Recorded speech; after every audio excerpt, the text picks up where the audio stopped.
ನೆರೆಯ ರಾಜ್ಯವಾದ ಕೇರಳದಲ್ಲಿ ಕಾಣಿಸಿಕೊಂಡಿದ್ದ ಕೊರೋನಾ ಸೋಂಕಿನ ಉಪತಳಿ JN1 ತಳಿ ಕರ್ನಾಟಕದ ಕೆಲವು ಪ್ರದೇಶಗಳಲ್ಲಿ ಕಾಣಿಸಿಕೊಂಡಿದೆ. ಕರ್ನಾಟಕದಲ್ಲಿ ಕೊರೋನಾ ಪ್ರಕರಣಗಳು ಏರಿಕೆಯಾಗುತ್ತಿರುವ ಬೆನ್ನಲ್ಲೇ ಮುಖ್ಯಮಂತ್ರಿ ಸಿದ್ದರಾಮಯ್ಯ ಅವರು ಆರೋಗ್ಯ ತಜ್ಞರ ಜೊತೆ ಸಭೆ ನಡೆಸಿದ್ದಾರೆ. ಆರೋಗ್ಯ ತಜ್ಞರ ಜೊತೆಗಿನ ಸಭೆಯ ನಂತರ ಮಾಧ್ಯಮದವರೊಂದಿಗೆ ಮಾತನಾಡಿದ ಮುಖ್ಯಮಂತ್ರಿಗಳು, ನಾವು ಈ ವೈರಸ್ಗೆ ಭಯಪಡುವ ಹಾಗೂ ಆತಂಕ ಪಡುವ ಅಗತ್ಯ ಸದ್ಯಕ್ಕೆ ಇಲ್ಲ. ಆದರೆ ಎಚ್ಚರಿಕೆ ವಹಿಸುವುದು ಅಗತ್ಯವಾಗಿದೆ. ನ್ಯೂ ಇಯರ್ಗೆ ಹೆಚ್ಚು ಜನರು ಸೇರುತ್ತಾರೆ. ಹೆಚ್ಚು ಜನರು ಸೇರುವ ಕಡೆ ಮಾಸ್ಕ್ ಕಡ್ಡಾಯವಾಗಿದೆ ಎಂದು ಹೇಳಿದ್ದಾರೆ. ಇನ್ನು ಹೊಸ ವರ್ಷ ಹಾಗೂ ಕ್ರಿಸ್ಮಸ್ ಹಬ್ಬಕ್ಕೆ ಯಾವುದೇ ನಿಯಮ ಇಲ್ಲ. ಆದರೆ ಜನಸಂದಣಿಯಲ್ಲಿ ಮಾಸ್ಕ್ ಹಾಕಿಕೊಳ್ಳಿ. ಕೊರೋನಾಗೆ ಯಾವುದೇ ಭಯಪಡುವ ಅಗತ್ಯ ಇಲ್ಲ. 60 ವರ್ಷಕ್ಕಿಂತ ಮೇಲ್ಪಟ್ಟವರು ಮಾಸ್ಕ್ ಧರಿಸುವುದು ಕಡ್ಡಾಯವಾಗಿದೆ. ಆದರೆ ಮಾಸ್ಕ್ ಧರಿಸಿ ಎಂದು ನಾವು ಸಲಹೆ ನೀಡುತ್ತೇವೆ. ಮಾಸ್ಕ್ ಕಡ್ಡಾಯ ಎನ್ನುವ ಪರಿಸ್ಥಿತಿ ಸದ್ಯಕ್ಕೆ ಇಲ್ಲ ಎಂದು ಕೂಡ ತಿಳಿಸಿದ್ದಾರೆ. ಇವತ್ತು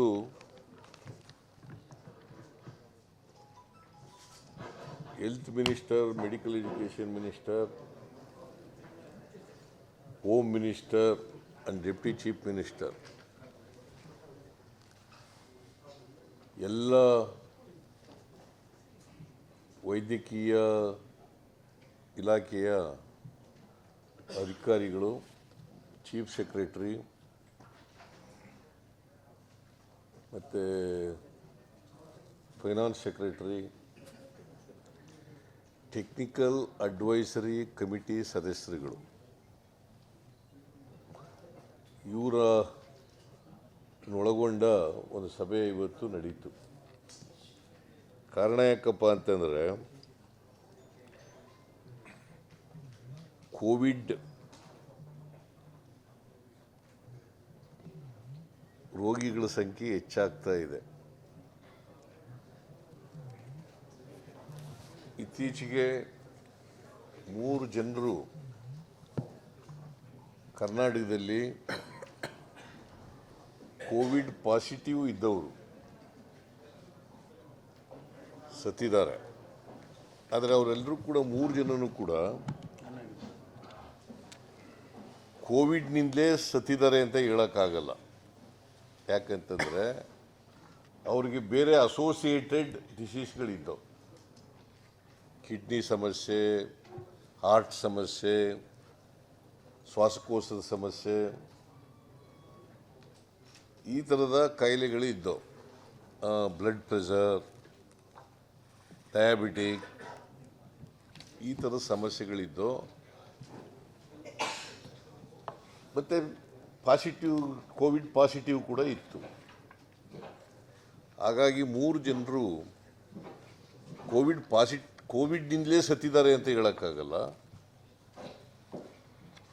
ಬೇರೆ ರೋಗಗಳಿಂದಲೂ ಕೂಡ ಸತ್ತಿರ್ಬೋದು, ಆದರೆ ಅವ್ರಿಗೆ ಕೋವಿಡ್ ಪಾಸಿಟಿವ್ ಇತ್ತು. ಅದಕ್ಕೋಸ್ಕರ ಈಗಾಗಲೇ ನಮ್ಮ ಹೆಲ್ತ್ ಮಿನಿಸ್ಟ್ರು ಮೀಟಿಂಗ್ ಮಾಡಿದರು. ಟೆಕ್ನಿಕಲ್ ಅಡ್ವೈಸರಿ ಕಮಿಟಿಯವ್ರ ಜೊತೆಯಲ್ಲಿ ಮತ್ತು ಅಧಿಕಾರಿಗಳ ಜೊತೆಯಲ್ಲಿ. ನೀನು ಸೇರಿದ್ದ ಆ ಮೀಟಿಂಗ್? ನೀನು ಹೋಗಿದ್ದ? ಇವರು ನಮ್ಮ ಮೆಡಿಕಲ್ ಎಜುಕೇಷನ್ ಮಿನಿಸ್ಟ್ರು ಕೂಡ ಬೇರೆ ಮೀಟಿಂಗ್ ಮಾಡಿದರು. ಏನಪ್ಪ ಕೈ ತೋರಿಸ್ತಾ ಇದ್ದಾರೆ? ಕರೆಕ್ಟಾಗಿದೆ. ಆಫ್ ಮಾಡಬೇಕಾ? ಕೇಳಿಸ್ತಾ ಇಲ್ವಾ? ಸೊ ಅದಕ್ಕೋಸ್ಕರ ಇವತ್ತು ಟೆಕ್ನಿಕಲ್ ಅಡ್ವೈಸ್ ಕಮಿಟಿಯವ್ರ ಜೊತೆಯಲ್ಲಿ ಚರ್ಚೆ ಮಾಡಿ ಅವರು ಕೊಟ್ಟಿರ್ತಕ್ಕಂಥ ಸಲಹೆಗಳನ್ನು ಕೂಡ ತಗೊಂಡಿದ್ದೀವಿ. ನಾನು ಭಾಳ ಸ್ಪಷ್ಟವಾಗಿ ಹೇಳಿದ್ದೇನೆ ಅಧಿಕಾರಿಗಳಿಗೆ,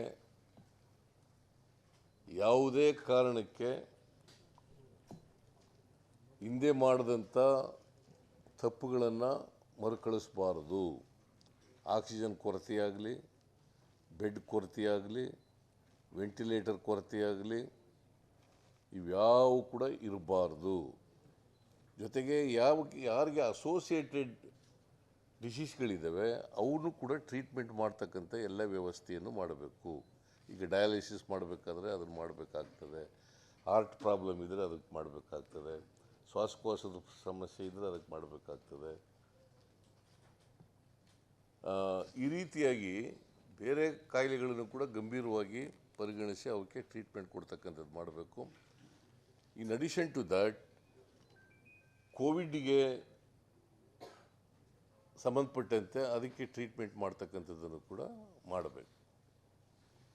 ಯಾವುದೇ ಕೊರತೆ ಆಗಬಾರ್ದು, ವೆಂಟಿಲೇಟರ್ ಕೊರತೆ ಆಗಬಾರ್ದು, ಬೆಡ್ಗಳ ಕೊರತೆ ಆಗಬಾರ್ದು, ಔಷಧಿಗಳ ಕೊರತೆ ಆಗಬಾರ್ದು, ಇವೆಲ್ಲನೂ ಮಾಡಬೇಕು. ಜೊತೆಗೆ vaccination if possible, if required vaccination ಕೂಡ ಪ್ರಾರಂಭ ಮಾಡಬೇಕು. ಯಾಕಂದರೆ it is one of the preventive measures. ಯಾರು ತಗೊಂಡಿಲ್ಲ ಅವರು. ಸೊ ವ್ಯಾಕ್ಸಿನೇಷನ್ ಕೂಡ ಪ್ರಾರಂಭ ಮಾಡಬೇಕು ಅಂತ ಸಲಹೆ ಕೊಟ್ಟಿದ್ದೀನಿ. ಇದು ಈಗ ಬಂದಿರತಕ್ಕಂಥ ತಳಿ ಉಪತಳಿ ಈಗಿನ ತಳಿ ಏನಂತ ಮಾಡಿದ್ದಾರೆ ಅಂದರೆ JN.1 ಇದಕ್ಕೆ ಈ ವೇರಿಯಂಟು ಒಮಿಕ್ರಾನ್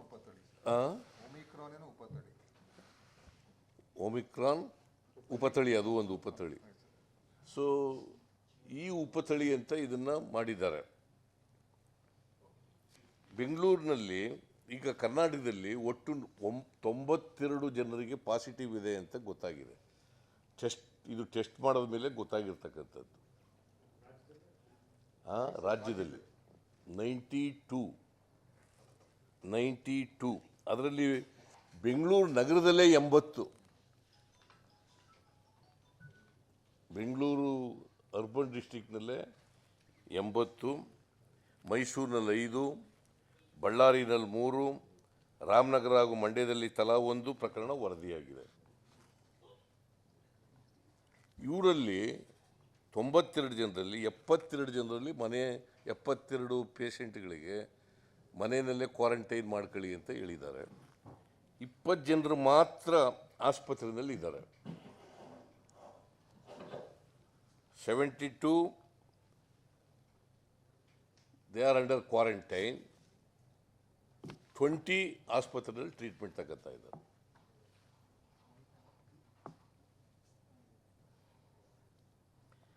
ಏಳು ಜನರು ಔಟ್ ಆಫ್ 20, 7 ಜನ ICUನಲ್ಲಿ ಇದ್ದಾರೆ.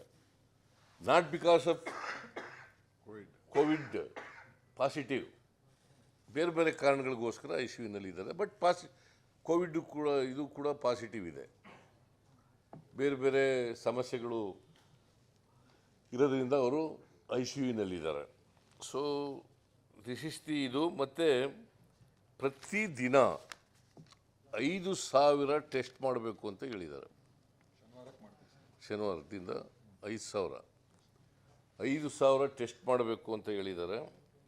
ಅದರಲ್ಲಿ ರ್ಯಾಪಿಡ್ ಆಂಟಿಜೆನ್ ಟೆಸ್ಟ್ ಅಂತ ಅದು 1,500, RT-PCR ಅಂತ ಇನ್ನೊಂದು ಅದು 3,500.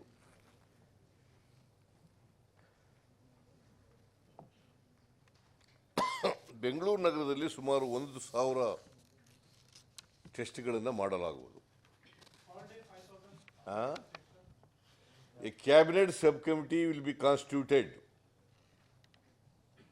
ಅದು ನಾವು ಕ್ಯಾಬಿನೆಟ್ನಲ್ಲಿ ಚರ್ಚೆ ಮಾಡಿ ಯಾರು ಹೆಡ್ ಮಾಡಬೇಕು ಅದಕ್ಕೆ ಅಂತ ತೀರ್ಮಾನ ಮಾಡ್ತೀವಿ.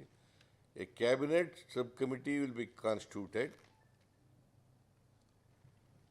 ಕಾನ್ಸ್ಟೆಂಟಾಗಿ ಇವರು ಭೇಟಿ ಮಾಡ್ತಾ ಇರಬೇಕು. ಮತ್ತು ಅಡ್ವೈಸರಿ ಕಮಿಟಿ ಜೊತೆಯಲ್ಲಿ ಸಂಪರ್ಕದಲ್ಲಿರಬೇಕು. ಅವರು ಕೂಡ ಭೇಟಿ ಮಾಡಬೇಕು. There must be a proper coordination between the cabinet sub committee and the technical advisory committee. ಮತ್ತು whatever advice given by the technical advisory committee, they should be implemented in toto.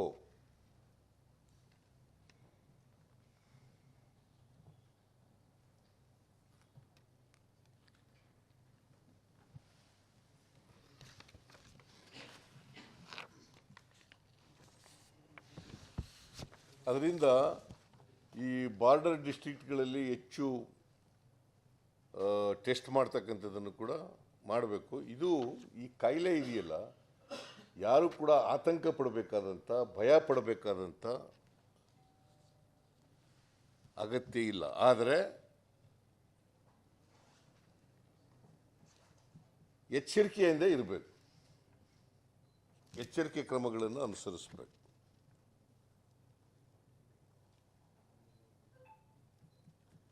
ಯಾರು ಕೂಡ, I repeat, ಯಾರು ಕೂಡ ಭಯ ಪಡಬೇಕಾದಂಥ, ಆತಂಕ ಪಡಬೇಕಾದಂಥ ಅಗತ್ಯ ಇಲ್ಲ. ಆದರೆ ಎಚ್ಚರಿಕೆಯನ್ನು ವಹಿಸ್ಬೇಕು. ಈಗ ಜನಸಂದಣಿ ಇರ್ತದೆ, ಅಲ್ಲಿ ಮಾಸ್ಕ್ ಹಾಕೊಂಡಿರ್ಬೇಕು. 60 ವರ್ಷಕ್ಕಿಂತ ಮೇಲ್ಪಟ್ಟವರು ಎಲ್ಲರೂ ಕೂಡ, 60 ವರ್ಷ ಮತ್ತು 60 ವರ್ಷಕ್ಕಿಂತ ಮೇಲ್ಪಟ್ಟವರೆಲ್ಲರೂ ಕೂಡ ಕಡ್ಡಾಯವಾಗಿ ಮಾಸ್ಕನ್ನು ಧರಿಸ್ಬೇಕು. ಜನಸಂಪರ್ಕ ಮಾಡ್ತಕ್ಕಂಥವ್ರು, ಜನಸಂದಣಿಯಲ್ಲಿ ಹೋಗ್ತಕ್ಕಂಥವ್ರು, ಅವರೆಲ್ಲರೂ ಕೂಡ ಕಡ್ಡಾಯವಾಗಿ ಮಾಸ್ಕನ್ನು ಹಾಕಬೇಕು.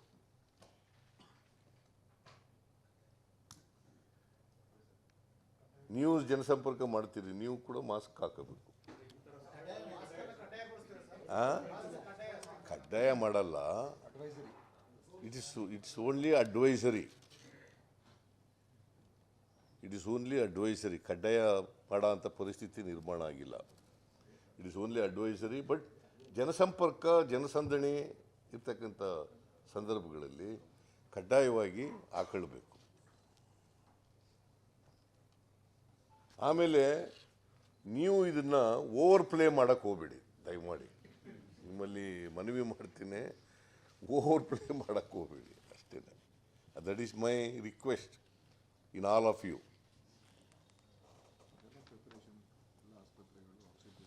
ಆಮೇಲೆ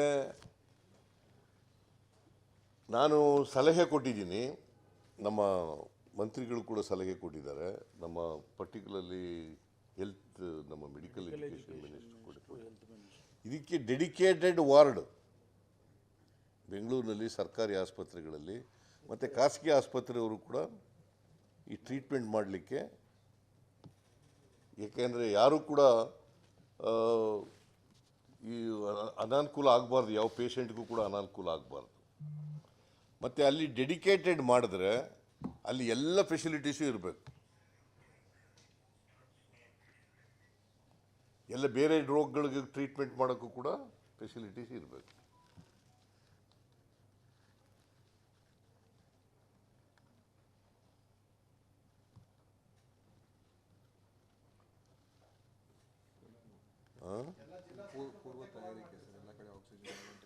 ಆಮೇಲೆ ಅದಕ್ಕೆ ನಾನು ಹೇಳಿದ್ದೀನಿ, ಈಗ ಎಲ್ರಿಗೂ ಕೂಡ ಆಕ್ಸಿಜನ್, ವೆಂಟಿಲೇಟರ್, ಬೆಡ್ ಇವೆಲ್ಲನೂ ಕೂಡ ಮುಂಚಿತವಾಗಿ ಎಲ್ಲ ತಯಾರು ಮಾಡ್ಕೊಂಡಿರಬೇಕು. ಅಗತ್ಯಕ್ಕೆ ಯಾವ್ಯಾವುದು ರಿಕ್ವೈರ್ಡ್ ಮೆಟೀರಿಯಲ್ಸ್ ಬೇಕಾಗ್ತದೆ ಕೋವಿಡ್ಗೆ ಸಂಬಂಧಪಟ್ಟಂತೆ ಎಲ್ಲ ಮೆಟೀರಿಯಲ್ಸ್ಗಳನ್ನ ಕೂಡ ಒದಗಿಸ್ಕೊಂಡಿರ್ಬೇಕು ಅಂತ ಸ್ಟ್ರಿಕ್ಟಾಗಿ ಹೆಲ್ತ್ ಡಿಪಾರ್ಟ್ಮೆಂಟ್ಗೆ ಹೇಳಿದ್ದೀವಿ. ಇದೆ ಇದೆ ಮಾಡ್ತೀವಿ, ಸಿಗುತ್ತೆ, ಅದು ತಗೋಬೋದು. ಹಿಂದೆ ಎಲ್ಲ ವ್ಯಾಕ್ಸಿನೇಷನ್ ಗೌರ್ಮೆಂಟ್ ಆಫ್ ಇಂಡಿಯಾ ಕೊಡ್ತಿದ್ರು. ಈಗ ನಾನೇನು ಹೇಳಿದ್ದೀನಿ, ಗೌರ್ಮೆಂಟ್ ಆಫ್ ಇಂಡಿಯಾ ಅವ್ರು ಕೊಡೋದಕ್ಕಿಂತ ಮುಂಚಿತವಾಗಿ ನೀವು ತಗೊಂಡು ರೆಡಿ ಇಟ್ಕೊಂಡಿರಿ ಅಂತ ಹೇಳಿದ್ದೀನಿ.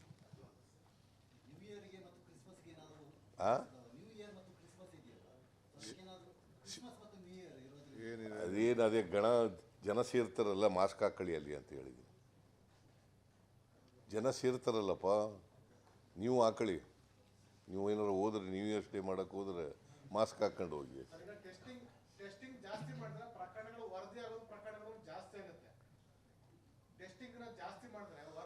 ಅದೇಪ್ಪ ಟೆಸ್ಟ್ ಮಾಡಿದ ಮೇಲೆ ಗೊತ್ತಾಗೋದಲ್ವೇನ್ರಿ.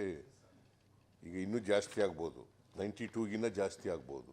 ಟೆಸ್ಟ್ ಎಲ್ಲ ಕಡೆ ಎಲ್ಲ ಜಿಲ್ಲೆಗಳಲ್ಲಿ ಮಾಡಿದ್ರೆ, ಎಲ್ಲ ಕಡೆ ಮಾಡಿದ್ರೆ ಇನ್ನೂ ವರದಿ ಆಗ್ಬೋದು. ಬೇರೆ ಈಗ ಕೇರಳದಲ್ಲಿ ಈಗ 2041 ಇದ್ದಾವೆ, ಅಲ್ಲಿ ಇನ್ನೂ ಟೆಸ್ಟ್ ಜಾಸ್ತಿ ಮಾಡಿದ್ರೆ ಆಗ್ಬೋದು. ಈಗ ಬೇರೆ ಮಹಾರಾಷ್ಟ್ರದಲ್ಲಿ ಅಥವಾ ಇನ್ಯಾವುದೋ ಪಕ್ಕದ ರಾಜ್ಯದಲ್ಲಿ, ತಮಿಳುನಾಡಿನಲ್ಲಿ ಇಲ್ಲೂ ಕೂಡ ಟೆಸ್ಟ್ಗಳು ಮಾಡೋಕ್ಕೆ ಪ್ರಾರಂಭ ಮಾಡಿದ್ರೆ ಗೊತ್ತಾಗ್ಬೋದು. ನಮ್ಮಲ್ಲೂ ಕೂಡ ಇನ್ನೂ 92ಗಿಂತ ಜಾಸ್ತಿ ಇದ್ರೂ ಆಗ್ಬೋದು. ಎಲ್ಲ ಕಡೆ ಟೆಸ್ಟ್ ಜಾಸ್ತಿ ಮಾಡೋಕ್ಕೆ ಶುರು ಮಾಡಿದ್ಮೇಲೆ, ಟೆಸ್ಟ್ ಮಾಡಿದ್ಮೇಲೆ ತಾನೇ ಪಾಸಿಟಿವ್ ನೆಗೆಟಿವ್ ಅಂತ ಗೊತ್ತಾಗೋದು.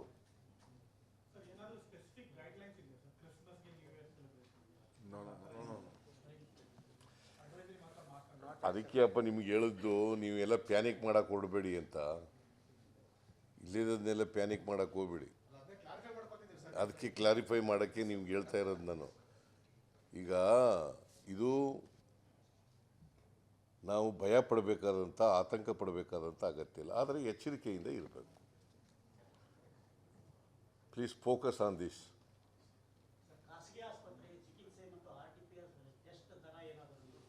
ಯಾವುದು ಅವೆಲ್ಲ ಇನ್ನೂ ಅಲ್ಲಿವರೆಗೂ ಹೋಗೇ ಇಲ್ಲಪ್ಪ ನಾವು.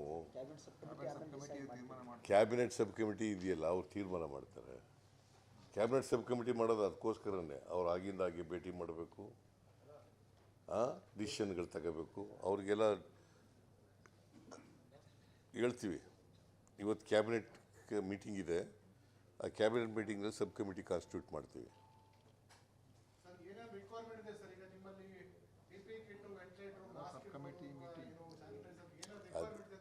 No, whatever requirement is there, whatever we require, ಆ ರಿಕ್ವೈರ್ಮೆಂಟು ತೊಂದರೆ ಆಗದ ರೀತಿ ನೋಡ್ಕೊಳ್ಳಿ ಅಂತ ಹೇಳ್ತೀವಿ. ಫಂಡು ಕೊಡ್ತೀವಿ. ಡೋಂಟ್ ಫಂಡಿಗೆ ತೊಂದರೆನೇ ಮಾಡಲ್ಲ.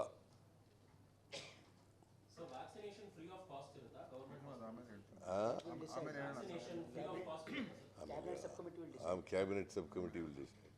Cabinet subcommittee will decide and take a decision if required. Sir, dedicated ಆಸ್ಪತ್ರೆ ಸರ್ಕಾರಿ ಮತ್ತೆ ಖಾಸಗಿ ಹೇಳಿದ್ರಲ್ಲ ಸರ್, ಈಗ ಅದು ನಿಗದಿ ಮಾಡ್ತೀರಾ ಇಲ್ಲ ನೆಕ್ಸ್ಟ್ ಮುಂದೆ ಇದು ಒಂದು ಇದೆ. ಈಗ ಸರ್ಕಾರಿ ಆಸ್ಪತ್ರೆಯಲ್ಲಿ ಅದು ಒಂದು ಇರ್ತದೆ, ಬೇರೆ ಕಡೆನೂ ಮಾಡ್ತಾರೆ, ಟ್ರೀಟ್ಮೆಂಟ್ ಕೊಡ್ತಾರೆ. ಬರೀ ಅದು ಒಂದು ಡೆಡಿಕೇಟೆಡ್ ಇದ್ದರೆ ಅಲ್ಲಿ ಎಲ್ಲ ಫೆಸಿಲಿಟೀಸು ಕೂಡ ಇರ್ಲಿಕ್ಕೆ ಮಾಡ್ತೀವಿ ಅಂತ. ಸರ್, ಪ್ರೈವೇಟ್ ಸ್ಕೂಲ್ಸ್ ಬಂದು ಈಗ ಕ್ಯಾಂಪ್ಸ್ ಅಸೋಸಿಯೇಷನ್ ಅವರು ಮಾಸ್ಕ್ ಮ್ಯಾಂಡೇಟ್ ಕಂಪಲ್ಸರಿ ಮಾಡಿದ್ದಾರೆ ಸರ್. ಯಾರು? Private schools camps. ಸೊ ಅವರು ಪ್ರೈವೇಟ್ ಸ್ಕೂಲ್ನವರ ಒಳ್ಳೆಯದು. ನಾವು ಕೂಡ ಮುಂದೆ ನೋಡ್ಕೊಂಡು ಕ್ಯಾಬಿನೆಟ್ ಸಬ್ ಕಮಿಟಿ ತೀರ್ಮಾನ ಮಾಡ್ತದೆ. ಅವ್ರ ಅಡ್ವೈಸರಿ ಕಮಿಟಿಯವ್ರ ಜೊತೆನಲ್ಲಿ ಮಾತಾಡಿ, ಈಗ ಅವ್ರು ಏನು ಹೇಳ್ತಾ ಇದ್ದಾರೆ, ಈಗೇನು ಎಲ್ಲ ಮಾಸ್ಕ್ ಹಾಕಬೇಕಾದಂಥ ಅಗತ್ಯ ಇಲ್ಲ, ಮಾಸ್ಕ್ ಹಾಕಬೇಕಾದಂಥ ಅಗತ್ಯ ಇಲ್ಲ. ಎಲ್ಲಿ ಜನರು ಗುಂಪು ಸೇರ್ತಾರೆ, ಎಲ್ಲ ಜನಸಂಪರ್ಕ ಜಾಸ್ತಿ ಇರ್ತದೆ ಅಂಥ ಕಡೆ ಮಾಸ್ಕ್ ಹಾಕೊಳ್ಳೋದು ಒಳ್ಳೆಯದು ಅಂತ ಹೇಳ್ತಾರೆ. ಮತ್ತು ಇವರು ಮುಂದೆ ಏನೇನು ಅಡ್ವೈಸ್ ಮಾಡ್ತಾ ಇರ್ತಾರೆ ಅದನ್ನೆಲ್ಲ cabinet sub committee, the government will take A decision. Government will follow. Today